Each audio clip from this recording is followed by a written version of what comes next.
новостях в жизни важен первый шаг. Слышишь, реют над страною ветры яростных атак. И вновь продолжает собой, и сердцу тревожно в груди. И Ленин такой молодой, и юный октябрь впереди. И Ленин такой молодой, и юный октябрь впереди. Весть летит во все концы, вы поверьте нам, отцы, будут новые победы, станут новые бойцы.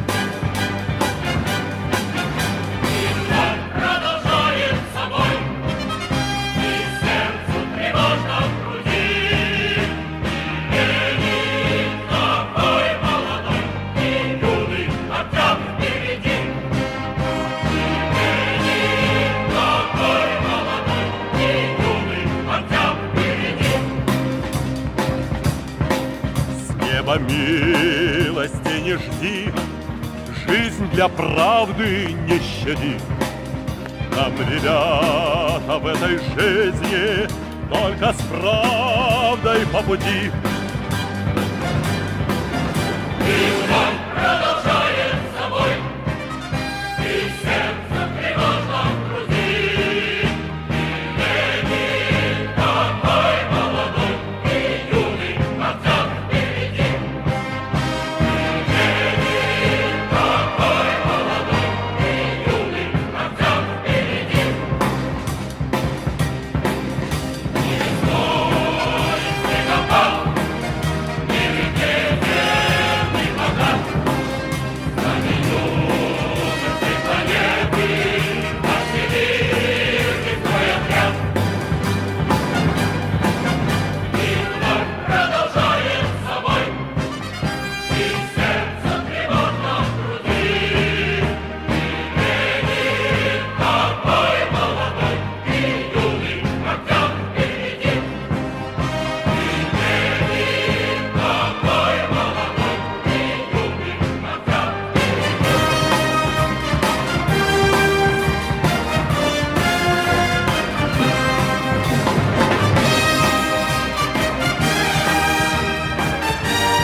Good evening, everybody, and welcome along to the fourth and final part of our series looking at the contradictions of modern capitalist Russia, the Putin-led Bonapartist system there, the Russian economy, and how all of this has been brought to bear on the fighting of the Ukraine war itself, or more specifically, the special military operation, because there is a lot to be said for the choice made by the Putin system of those words. Not a war, but a special military operation.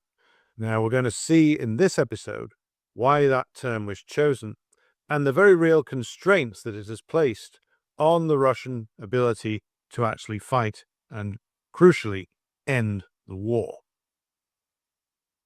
Now, we're going to turn to a look at a structural analysis here, which will examine the special military operation itself in its context, conduct, contradictions, and of course its world historical significance.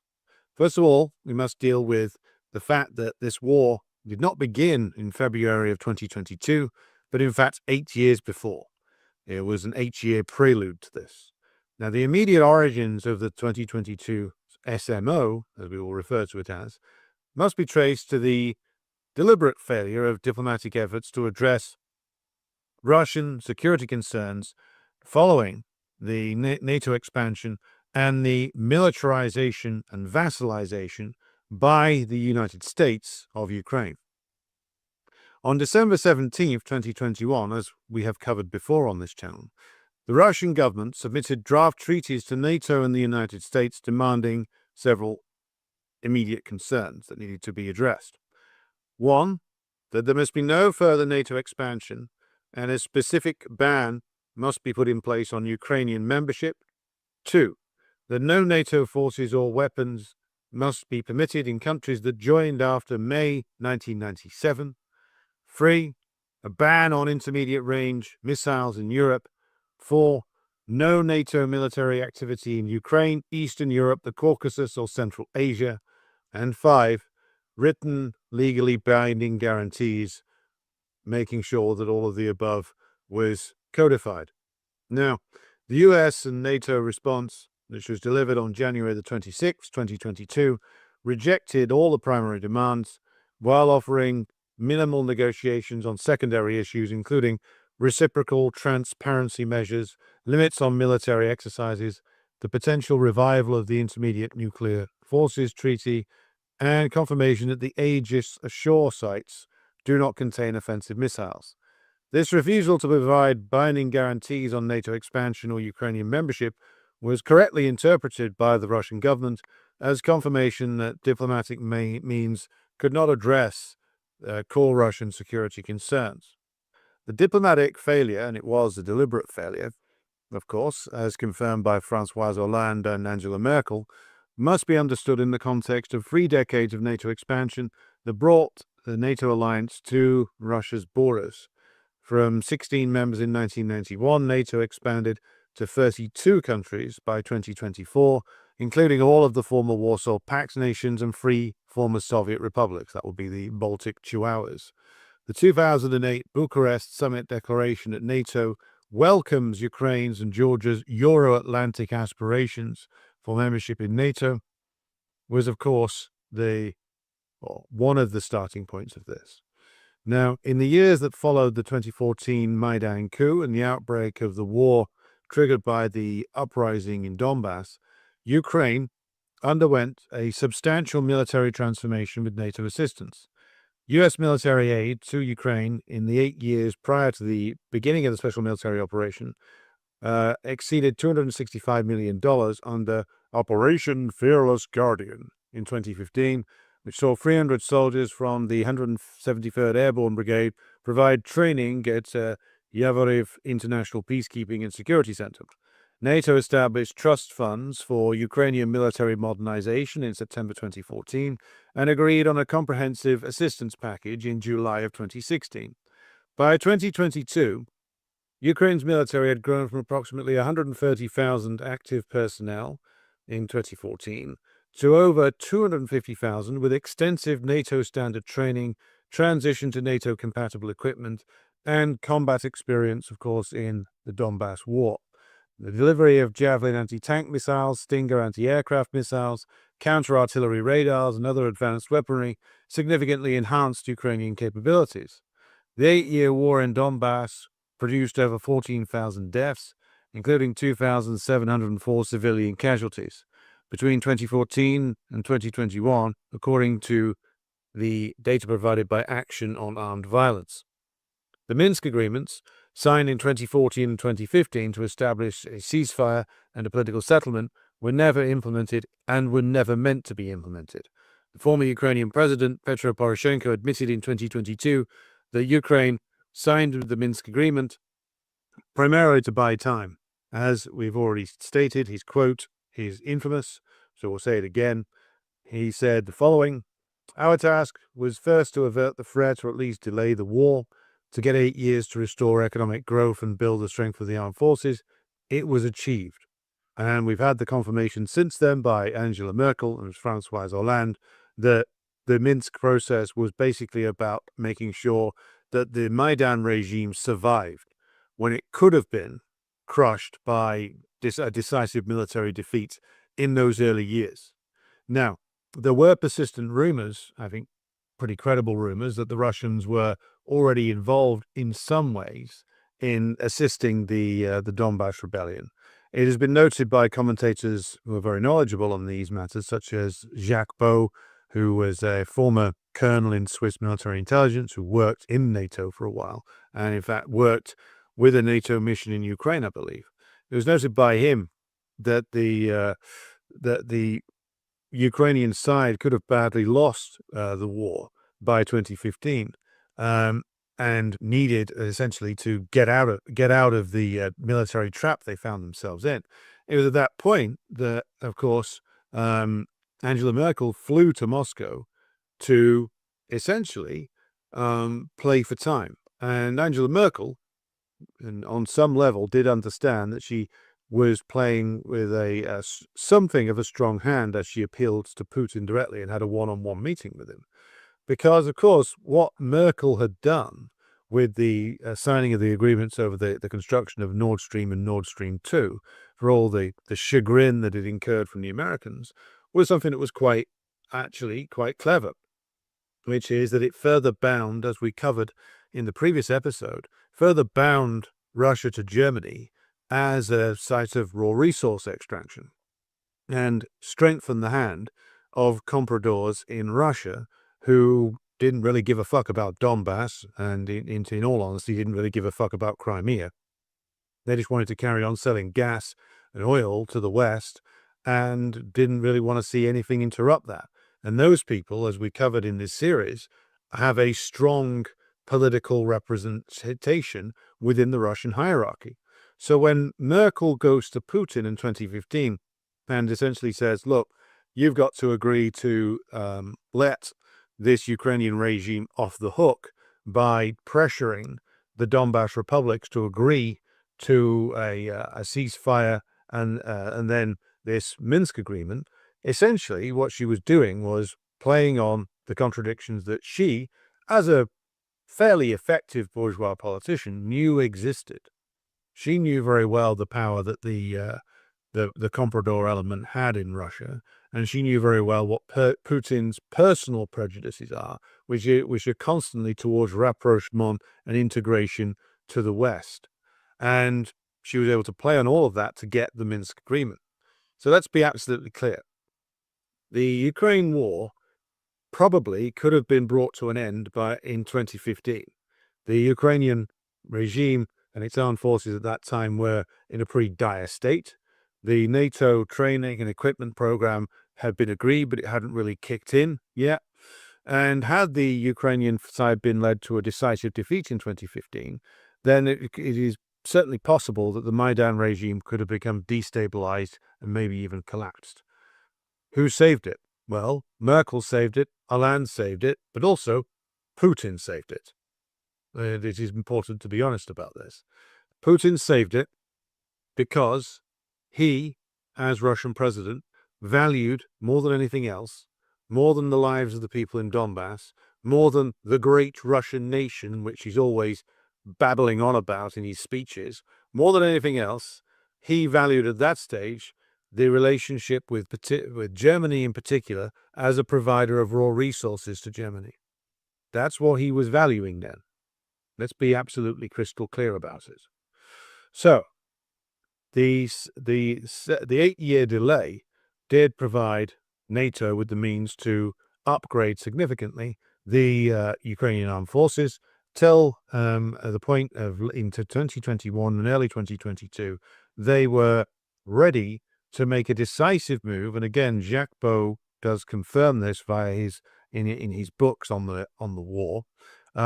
And it was also confirmed by leaks from the OSCE monitors. The Ukrainian side, again, pushed to do this by the NATO commanders, were ready for a decisive confrontation with the Donbass republics. And so the immediate triggers for Russian military action included not only the ongoing NATO expansion process, but the evidence of Ukrainian military preparations for the crushing of the Donbass republics.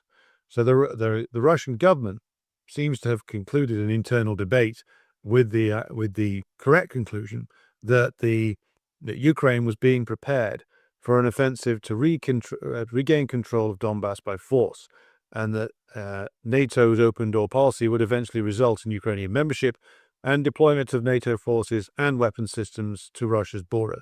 From this perspective, delay could only worsen Russia's strategic position, making military action a matter of timing rather than choice. The recognition of the Donetsk and Lugansk People's Republics on February 21st, 2022, effectively ended the Minsk process and set the stage for military intervention. Putin's speech on February 24th framed the operation in terms of demilitarization and denazification of Ukraine, protection of Russian speakers in Donbass, and prevention of NATO expansion. These stated objectives combined security concerns with ideological elements that would shape conduct and contradictions of the operation. The decision for military intervention must be understood not only in terms of the security calculations, but also with regard to the internal dynamics of the Bonapartist system in Russia. As analyzed earlier, the Putin system rests on a delicate balance among competing elite factions and lacks the kind of hegemonic foundations within Russia that would enable long-term stable rule. In such circumstances, the question over external conflict becomes incredibly acute in terms of its potential to trigger a crisis. Now, the special military operation could thus be understood as a clash of the various different factions that we've described before, the institutional liberals, the Eurasianists, the security men, etc. Now, within the ruling circles, the Eurasianist faction proved to be the strongest in terms of providing an impetus for decisive military action. This faction has a worldview which emphasizes a civilizational conflict with the West, that Russia is a besieged fortress and that Russian civilization must be defended. Now, this aligns with the security men faction, the Siloviki, who view Ukraine's takeover by U.S. imperialism and NATO integration correctly as existential threats that required a forceful response. Now, the influence of these factions had been growing in the years preceding 2022, reflecting both the failure of the Atlanticists in their efforts at integration into the West and the ever-hardening attitude of the U.S. imperialists towards Russia. The 2014 sanctions following the annexation of Crimea had already demonstrated the incompatibility of the Atlanticist liberals and their project with Russian state interests. Subsequent years saw gradual shifts in the composition of the Russian elite and an orientation more towards the Eurasianist position. The Eurasianist faction pushed for action, and this was reinforced by the analysis that delay would worsen Russia's position. The continued military buildup in Ukraine, the advancement of NATO infrastructure into Ukraine, and the apparent determination of the Ukrainian government to recover the Donbass republics by force all argued for acting before the correlation of forces deteriorated further.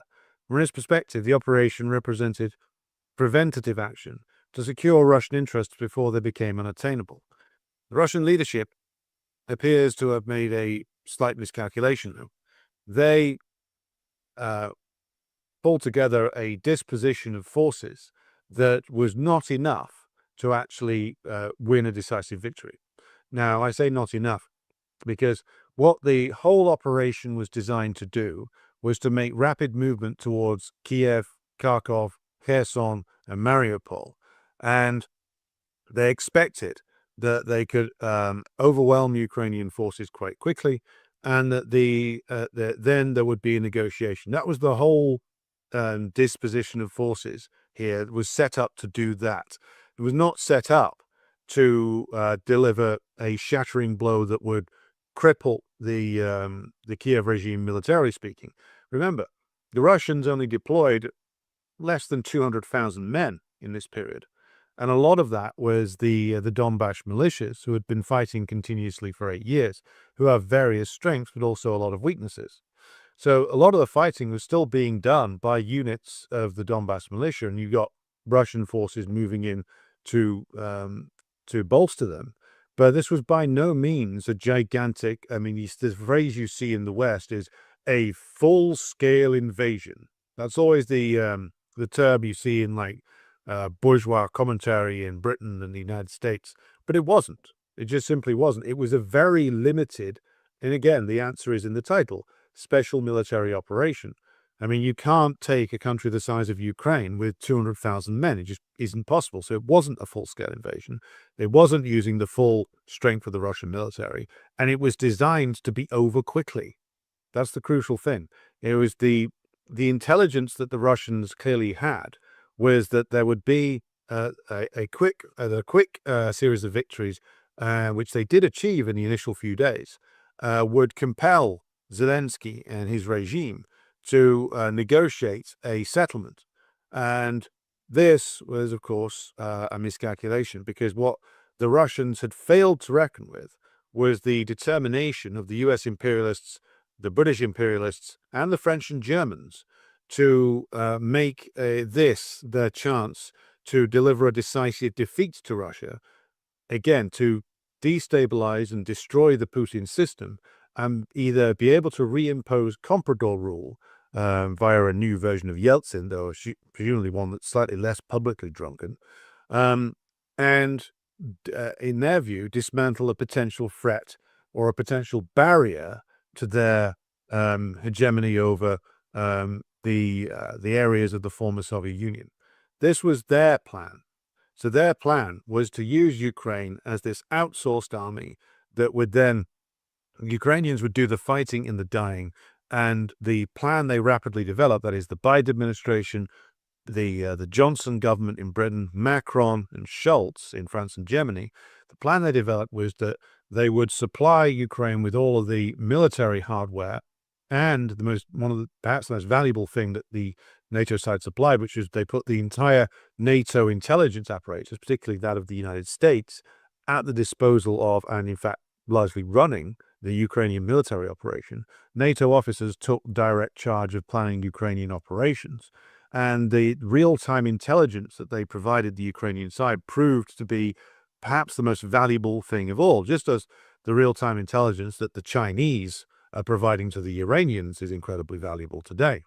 Now, so the Russian side thought that a brief and limited campaign would compel a negotiated settlement, then it could be all over. They thought that what they could replicate was the model used in 2008 in Georgia, where after the lunatic Saakashvili provoked a war, the Russians did a quick, lightning-quick, limited operation which delivered a decisive defeat to the Georgian forces, and Saakashvili was then spun out into disgrace.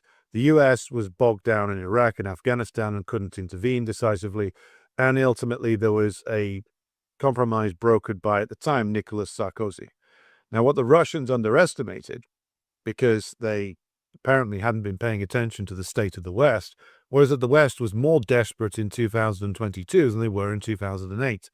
The Ukraine project represented a very significant long-term investment, far more than the Georgian one, and it made them determined to defend it. It also, due to the fact that the crisis in the West was so deep, they now had to take out one or all of their adversaries and essentially get the opportunity to destroy and asset strip the country, of the countries of their adversaries, of either Russia or China. They chose Russia because they thought that Russia would be the easiest bet to do that. Now, the Putin system, and particularly perhaps this is mostly something that has to be laid at Putin's door himself, they completely underestimated and consistently misread the intentions of the US-led imperialist bloc. I think it's fairly clear by this stage that Putin, in his own sympathies, I think, align mainly with the institutional liberals. He is, after all, a Russian liberal. And what's happened is that as the 8-year Donbass war rumbled on, support for the Donbass rebellion, popular support for it within Russia grew, and popular revulsion against the actions of the US-led imperialist bloc and the apparent inertia of his own government grew as well, to the point where you were getting the KPRF putting through motions to recognize the independence of the Donbass republics, putting through motions calling for a special military operation. Now, Putin could have ignored that, but it would have had the effect of fundamentally destabilizing the system had that been ignored. So in the end, Putin was caught between, from his point of view, two very unpalatable alternatives. The strength of the Eurasianist faction within the Russian ruling circles had been growing since 2014. The strength of the institutional liberals had been weakened. The strength of feeling amongst the Russian working class regarding the fate of the Donbass rebellion apparently the concern over that had grown. And so if he did nothing and just allowed Donbass to be crushed, not only was he putting Crimea at risk, which would have been surely the next target, but also it would have discredited his own government and all of the claims that they made to be great defenders of the Russian civilization. If they'd sat there, as the liberals wanted to do, and done nothing, it would have severely damaged his credibility. However, to go into a war will also presented a lot of risks for the Putin-led system, which we'll now go on to talk about. So the special military operation has been characterized by fundamental tension between the limited stated objectives and the requirements of total war that would be necessary for achieving those objectives. The Kremlin has consistently framed this operation as a limited special military operation rather than a war, maintaining that its goals, demilitarization, denazification, protection of Donbass, could be achieved through a measured military pressure combined with diplomatic engagement. This framing has constrained Russian military conduct in the war in significant ways. The initial refusal to mobilize additional forces, the maintenance of normal economic and social relations within Russia, and the avoidance of strikes for a long time against key pieces of Ukrainian infrastructure all reflected a limited war conception. However, requirements of achieving the stated objectives against the Ukrainian resistance and NATO intervention have demanded a scale of effort inconsistent with a limited war. The partial mobilization announced in September of 2022, subsequent intensification of strikes against Ukrainian energy infrastructure, and following that, the incorporation of the additional territories taken so far into the Russian Federation, all represented necessary adjustments toward a more total conception of conflict. Yet these adjustments have remained partial and contradictory, reflecting the Putin system's unwillingness to fully commit to a total war and the continued hope up to this day of the Putin system for a negotiated settlement with the West and maybe even reintegration into the West. To this day, they are desperate to become a raw resource appendage of Europe again. The Russians couldn't wait to carry on selling gas and oil to the Europeans. For all that Putin's been threatening to cut them off, if the Europeans go cap in hand to the Russians, at the same time as continuing their support for Ukraine, the Russians will sell to them. This is already happening. There's already Russian gas tankers docking in France to alleviate the potential energy crisis there. Same time, France is still seizing ships that are supposedly part of the Russian shadow fleet, which is, by the way, not a real thing, but tankers with Russian oil and gas on them. France is still arming, funding, and assisting Ukraine. So the Russian capitalist class is selling gas to the French. The French are using that to alleviate a potential domestic energy crisis. The French are then aiding and abetting the continued attacks on Russians and helping to kill Russian soldiers. So the Russian bourgeoisie is quite literally like knifing its own soldiers in the back by aiding the people who are making war on the Russian nation. This is the nature of the bourgeoisie. It's not a peculiarly Russian characteristic. This is the nature of bourgeoisies everywhere, particularly comprador bourgeoisies. So here we have a fundamental ideological contradiction that runs through the special military operation.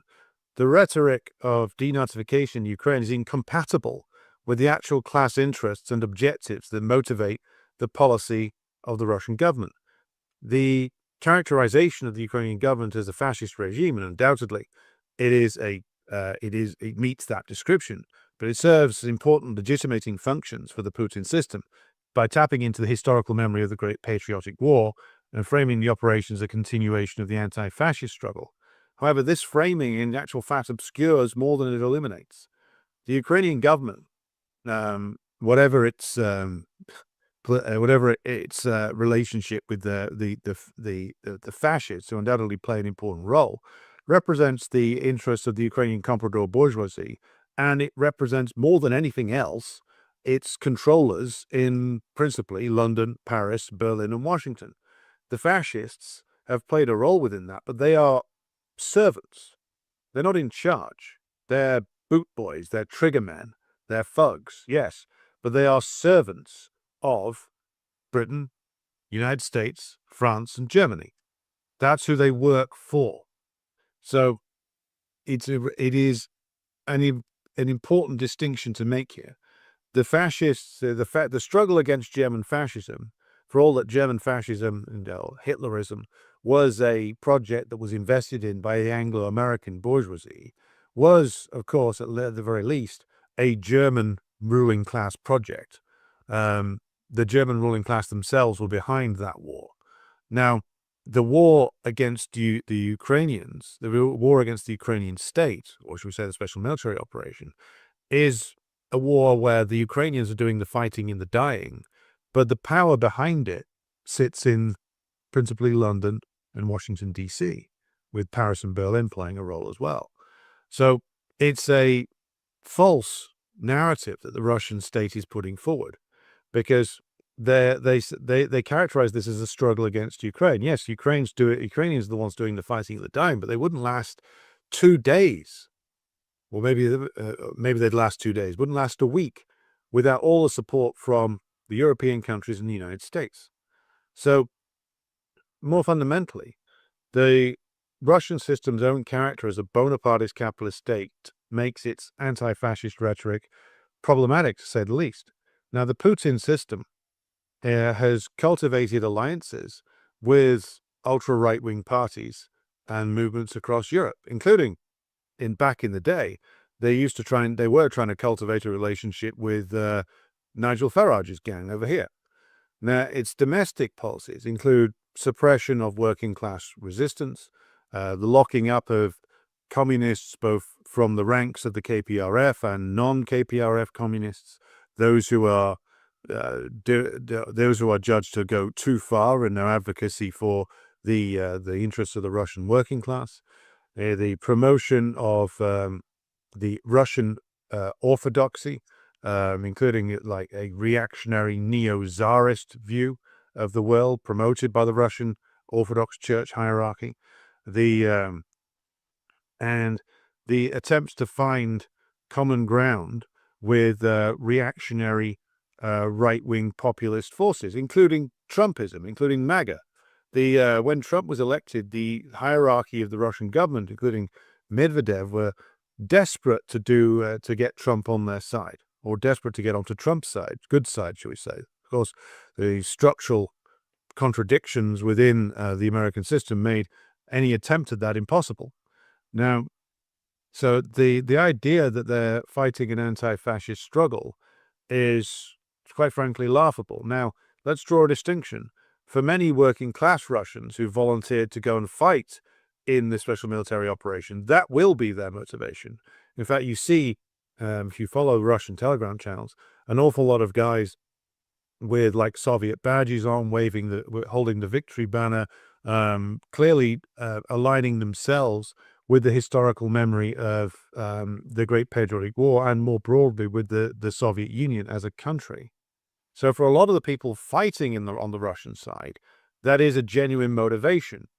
For the Russian government, it's the cynical usage of the memory of the Great Patriotic War, which, by the way, Putin and Medvedev and others have repeatedly spat on that legacy throughout their political careers. I mean, these are the people who, in Medvedev's time of the presidency, went to Katyn and declared that they agreed with the with the Nazi hoax about the Katyn massacre being carried out by the Soviet Union, when in actual fact it was the Nazis. So they have spat on the memory of the Great Patriotic War and its veterans many times, but as time has gone on and they've needed a unifying narrative, they've had to tap more and more into the legacy of the Soviet Union because the unifying narrative can't use Tsarism because it's something which it still isn't very popular amongst the great masses. What is popular is the Soviet legacy. So they lean into that, whilst at the same time still naming like philosophical schools at universities after fascist philosophers like Ivan Ilyin, trying to preserve the memory of various different like ultra-reactionaries who fought on the white side, like Kolchak. So you can see that this is a complete mess, this official ideology that Putinism is trying to put together. So, to take this further, the Bonapartist character of the Russian system imposes structural constraints that make decisive victory in Ukraine extremely difficult. A total war effort would require a mobilization of society, a real transformation of the economy, and a concentration of a political authority that would threaten the very delicate balance among the elite factions upon which the Russian system rests. The Russian system, the Bonapartist system's reliance on a security apparatus as its social base, rather than broad popular mobilizations, limits its capacity for sustained military effort. The oligarchic class of compradors, whose economic interests have been severely damaged by the sanctions regime and the war, remains a potential source of opposition. The systemic liberals, though weakened, retain positions of institutional power, such as being the head of the central bank, that constrain policy options. The Putin system must manage these internal contradictions whilst pursuing military objectives, a task that has become increasingly difficult as the war continues. Furthermore, the Bonapartist regime's claim to represent the nation against special interests is contradicted by visible corruption and elite privilege that characterize Russian capitalism. The exposure of military incompetence, various equipment shortages, logistical failures have undermined the system's claim to be effective leaders. The tension between requirements of military success and preservation of elite interests creates a structural dilemma that cannot be easily resolved.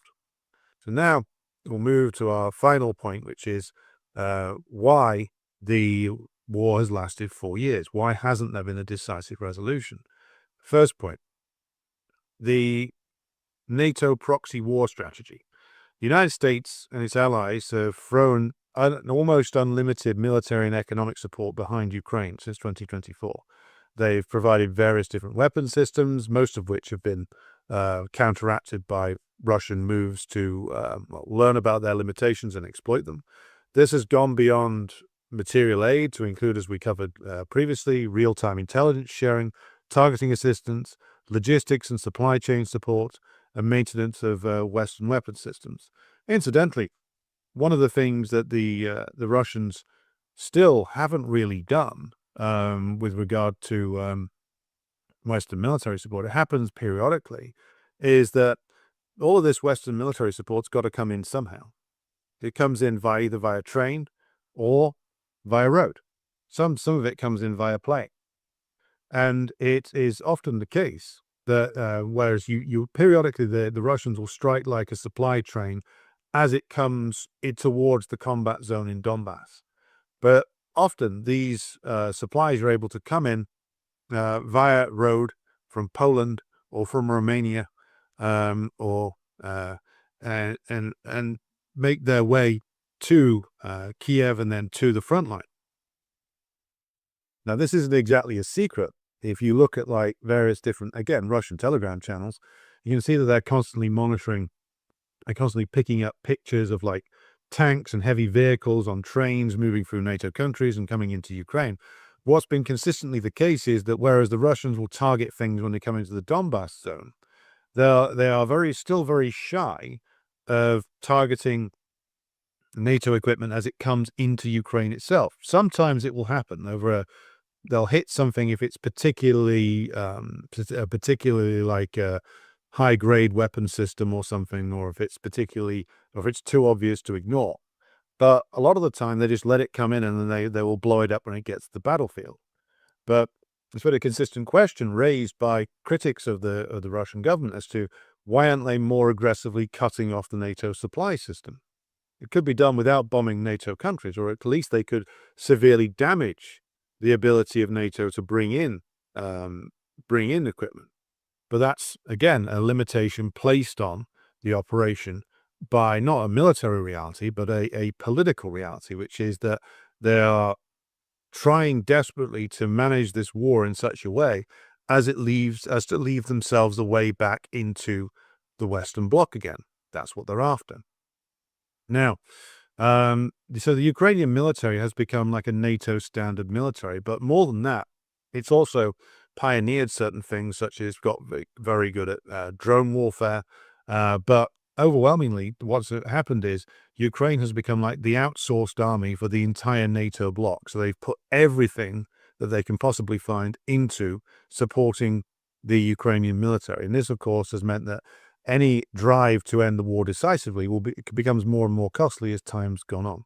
Now, second point to raise is that the Russian government's inability to fully mobilize for a war due to inherent class contradictions. The inability of the Russian government to achieve a decisive military success reflects the constraints imposed by the internal class structure and the Bonapartist character of the government.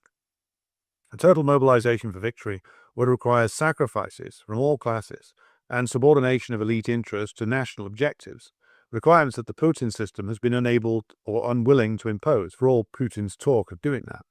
The oligarchic class, the compradors, whose wealth depends upon continued economic activity and access to global markets, of course, global markets dominated by the US, has opposed measures that would disrupt any further business operations or conscript their employees. The systemic liberals within the economic bureaucracy have resisted any economic policy that would prioritize military production over macroeconomic stability. The regime itself has sought to maintain normal conditions for the urban petty bourgeoisie, whose support or acquiescence is essential for political stability. The partial mobilization announced in September of 2022 demonstrated both the need for additional forces and the political constraints on the full mobilization. The announcement triggered significant very, shall we say, high-profile examples of people trying to defect to other countries or emigrate to other countries, but also he revealed the political limitations of the system in that you could appeal to the Russian masses to fight and sacrifice, but that would require also as already said, a structural transformation within the Russian economy and society, which of course they're not capable of doing. You get a lot of volunteers for the Russian armed forces. In fact, the fact that the military effort has been sustained for this long tells us that there is significant support for winning the war against the NATO side from the Russian masses. The reluctance and the feet-dragging comes from the bourgeoisie and the Russian leadership itself. Third factor, there are underlying structural factors here which prevent a decisive outcome. The Western support for Ukraine has compensated for Russian military and material superiority. The domestic political considerations have constrained Russian mobilization, both economically and politically. There is no diplomatic framework that is acceptable to both parties to the conflict. The stalemate serves the sides of U.S. imperialism in a way by continually keeping Russia bogged down in a war that can't be won easily. It imposes, of course, a catastrophic cost on the Ukrainian population and Ukrainian nation, which may well, in the end, finally totally collapse. For Russia, it represents at the moment a partial achievement of the minimal objectives in preventing Ukrainian NATO membership, securing Crimea, maintaining a land bridge to it, but it's fallen short of the stated objectives that were outlined by Putin all the way back 4 years ago. The structural factors prolonging the conflict, of course, include balance of military capabilities, which so far prevent decisive advances to either side. But this is backed up, of course, by the political constraints on the Russian side. You could, of course, fight this war in a different way. What the Russians have been doing is, of course, they've been killing huge numbers of Ukrainians. But, of course, the Ukrainian regime doesn't give a fuck about that, nor do the NATO handlers of that regime. They don't care if the entire male population of Ukraine gets wiped out in this war. They don't, because it's not the Ukrainians that are in charge. You see any Ukrainian operation, military operation, again, it's something that is run by the their Western handlers. Economically, Ukraine has no independent existence. Without continued guarantees from the West, it has no independent ability to sustain the war. Without continued infusions of Western weaponry, it has no ability to sustain itself. Without the real-time intelligence sharing, it has no ability to sustain itself. Ukraine has provided, and again, this is an unfortunate term, the meat shields for this. Ukrainian men, and some women, have been used as bullet shields for the West. It is against the West that this struggle is being conducted. The Ukrainians, unfortunately, have no independent existence in this whatsoever. That all independent existence for Ukraine ended in 2014. And yet, you get the Russian leadership still saying, oh, Zelensky does this, Zelensky does that, Zelensky does the other.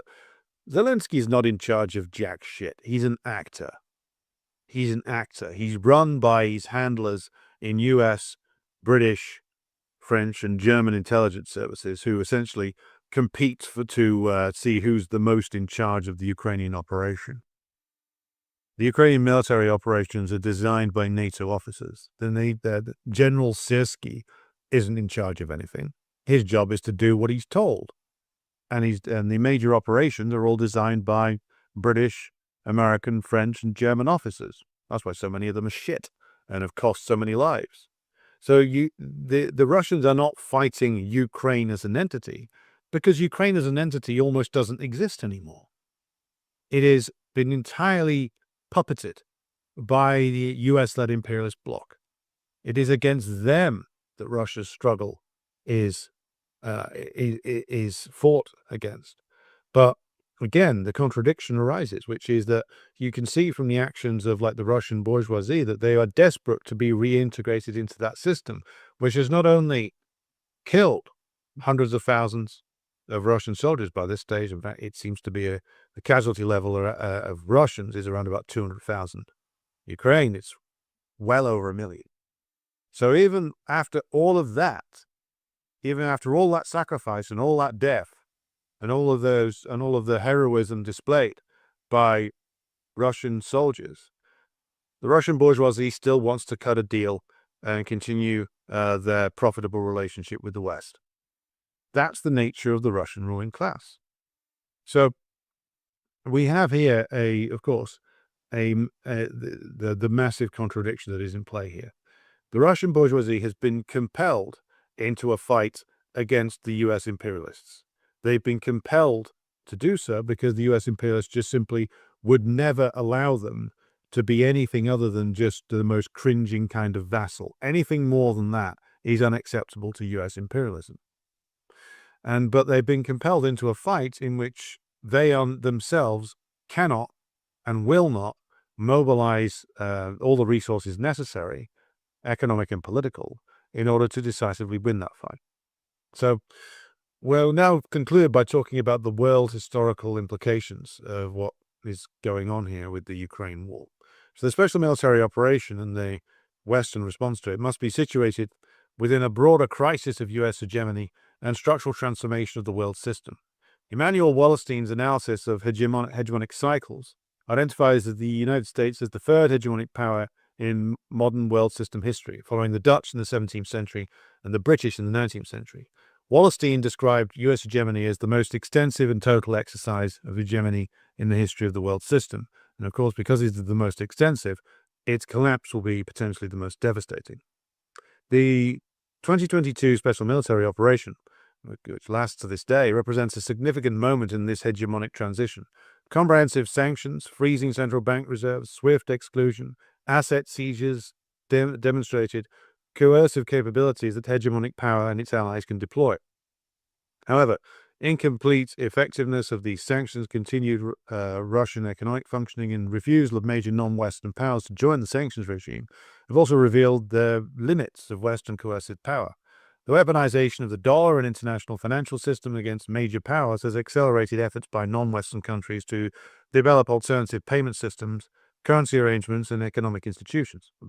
The BRICS expansion in 2024, the development of bilateral currency arrangements and exploration of central bank digital currencies all reflect this trend. The long-term effects of Western sanctions may be to undermine the financial structure upon which U.S. hegemony is constructed. The war has accelerated tendencies toward multipolarity that were already in existence, and the emergence of the Chinese as the major economic power, the reassertion of Russian military capabilities, and the assertion of strategic autonomy even by countries such as Brazil, albeit to a limited extent, combined with the growing economic weight of the global South, have contributed to shift things away from unipolar dominance in a decisive way. Russia's challenge to NATO expansion, whatever its motivations and however problematic and limited its methods, represents an assertion of the autonomy of a great power that would have been unthinkable during the period of U.S. dominance. The refusal of major non-Western powers to join the sanctions regime demonstrates the emergence of alternative centers of power with relatively independent foreign policies. The expansion of BRICS, Shanghai Cooperation Organization, and other institutions which are non-Western have further suggest a long-term trend towards multipolar governance structures. Samir Amin's analysis of contemporary world situations anticipated these developments. Amin argued that the triad pursues a strategy of bringing Russia and China under U.S. domination, and that this cannot be tolerated by these states. The conflict can be understood in part as a manifestation of this fundamental contradiction between hegemonic aspirations of the U.S.-led triad and resistance of major semi-peripheral powers. Yet multipolarity does not automatically translate into progress for the working class and the oppressed peoples. The Russian system, whatever its challenge to Western hegemony, remains a capitalist state representing the interests of the Russian bourgeoisie. Its military intervention in Ukraine, motivated by legitimate security concerns, has been one that has also been hamstrung by the contradictions within that system. And therefore, we, as communists, must navigate a complex terrain.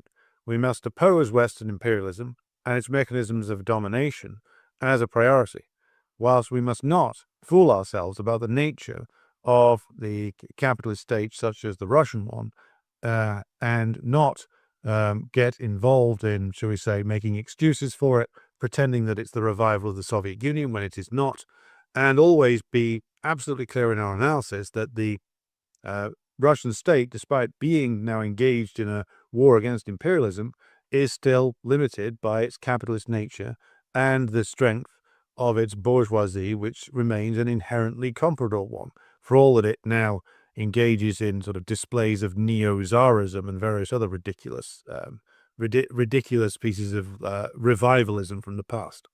Now, to conclude our presentation here on this point, we must continue, those of us that are dwelling in the West, of course, to prioritize our opposition to NATO as the fundamental point of our organization. The dismantling of NATO is in the interests of the entire working class across the NATO bloc. The removal of US bases within Britain and wider Europe, the dismantling of both NATO and the European as systems of imperialist domination within the European continent. This is something which we must organize around. But we must do so on the basis of a revival of working class politics. It cannot be done on the basis of cross-class alliances. It cannot be done in some kind of alliance with right-wing populism. These all represent fundamentally alien and hostile class forces. Only a revival of proletarian power can save the European continent and all the nations and peoples within it from destruction via the implosion of the US-led system, which might come this year. It might come in a few years, depending upon how the current wars work out, but it is coming. The Russian special military operation is part of the slow destruction of US hegemony and the US-led world system. Communists must organize ourselves for the struggle as we enter into the next phase. Thank you for watching this series. It will be available as a 3.5-hour supercut on the YouTube channel very soon, and the individual episodes will be available on YouTube and Rumble and Odyssey as well. Thank you for watching. Thank you for supporting the work of the channel. Those of you who subscribe on Patreon and buy me a coffee, your support makes projects like this more viable. So, thank you for tuning in. Be sure to like and share and subscribe on the various different platforms. And I'll be back with you again very soon.